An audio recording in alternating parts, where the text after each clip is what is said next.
আজ বানাবো দুটো ডিম দিয়ে দারুণ একটা রেসিপি। তো তার জন্য প্রথমেই আমি নিয়ে নিয়েছি মাঝারি সাইজের একটা আলু। আর আলুটা আমি প্রথমে এই ছোট ছোট চৌকো করে কেটে নেব। আর হ্যাঁ, আলুগুলো কেটে কিন্তু আমি এই জলে ভিজিয়ে রেখে দেব। তারপর নিয়ে নেব আমি দুটো পেঁয়াজ। আলুগুলো কাটা হয়ে গেছে, এবার আমি পেঁয়াজগুলো নিয়ে নেব। আর এখানে আমি দুটো পেঁয়াজ নিয়েছি। পেঁয়াজগুলো ভালোভাবে আমি কুচি কুচি করে কেটে রাখবো। তোমরা যতটা কুচি কুচি পারবে করে কাটবে। আর পেঁয়াজ কাটা হয়ে গেলে আমি এবার নিয়ে নিচ্ছি একটা টমেটো। তো দেখতেই পাচ্ছ টমেটোটাও আমি কুচি কুচি করে কেটে নিচ্ছি। আর নেব একটু কাঁচা লঙ্কা, বেশি ঝাল দেব না, ওই জন্য দুটোই যথেষ্ট। এরপরে আমি নিয়ে নিয়েছি আদা আর রসুন। আদা আর রসুনটা আমি ভালোভাবে শিলনোড়ায় বেটে নিচ্ছি।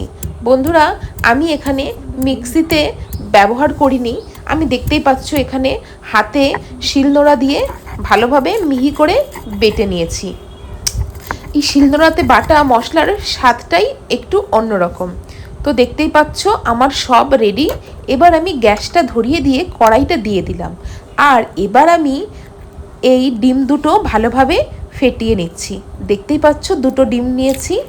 আর ডিমের মধ্যে আমি দিয়ে দিলাম একটু কুচনো পেঁয়াজ আর একটু লবণ। তারপরে ডিম দুটো আমি এই সর্ষের তেলে ভালোভাবে দুটো অমলেট করে নেব।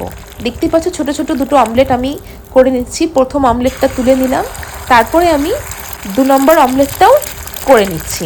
তো অমলেট দুটো করা হয়ে গেল, এবার আমি তুলে নিচ্ছি। এরপরে ওই গরম কড়াইতেই আমি দিয়ে দিচ্ছি সর্ষের তেল, গোটা শুকনো লঙ্কা, একটু গোটা জিরে আর একটা তেজপাতা। তো তেজপাতাটাও দিয়ে দিলাম। আর ফোড়নটা রেডি হয়ে গেছে। এবার ওর মধ্যে আমি দিয়ে দেব আগে থেকে কুচিয়ে রাখা পেঁয়াজ। তো পেঁয়াজটা দেওয়ার পরে ভালোভাবে পেঁয়াজটা আমি ভেজে নেব। তো পেঁয়াজটা যখন ভাজা হয়ে যাবে তার মধ্যে আমি দিয়ে দেব এই টমেটো কুচি। টমেটো কুচিটা আর পেঁয়াজটা ভালোভাবে ভেজে তার মধ্যে দিয়ে দেব আগে থেকে যেই আমি আলুগুলো কেটে রেখেছিলাম সেই আলুগুলো। তো আলুগুলো ভালোভাবে এর সাথে আমি নেড়ে চেড়ে একটু তারপরে দেব পরিমাণ মতো সাদা লবণ। দেখতেই পাচ্ছ লবণ দিয়ে দিচ্ছি। তো এবার আমি ভালোভাবে নেড়ে চেড়ে একটু ঢেকে দেব।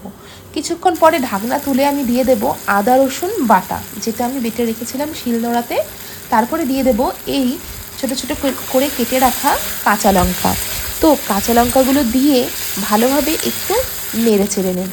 তারপরে আমি দিয়ে দেব জিরে গুঁড়ো, ধনে গুঁড়ো, লঙ্কার গুঁড়ো আর হলুদ। তো এইবার আমি ভালোভাবে পুরোটা কষিয়ে নেব। দেখতেই পাচ্ছ কষানো হয়ে গেছে। এবার আমি দিয়ে দিচ্ছি পরিমাণ মতো গরম জল। তো গরম জল দিয়ে আমি ভালোভাবে নেড়ে চেড়ে ঢেকে দেব। ঢাকনা তুলেই দেখছি যে একেবারে রেডি, আর আলুটাও একেবারে গলে গেছে। তারপরে আমি ডিমের অমলেট দুটো দিয়ে একটু গরম মশলা ওপর দিয়ে ছড়িয়ে দেব। তো দেখতেই পাচ্ছ একদম রান্নাটা রেডি আর দারুণ গন্ধ বেরিয়েছে। তো এইবার আমি রান্নাটা কিন্তু নামিয়ে নেব। আমার এই রেসিপিটা একেবারে রেডি। তোমরা কিন্তু প্রত্যেকে বাড়িতে ট্রাই করবে আর আমাকে কমেন্ট করে জানাবে কেমন লাগলো। ভিডিওটি ভালো লাগলে লাইক, কমেন্ট, শেয়ার আর সাবস্ক্রাইব করে দিও। আর ফেসবুক থেকে দেখলে আমাকে কিন্তু ফলো করতে একদম ভুলো না। চলো এবার খাওয়া যাক।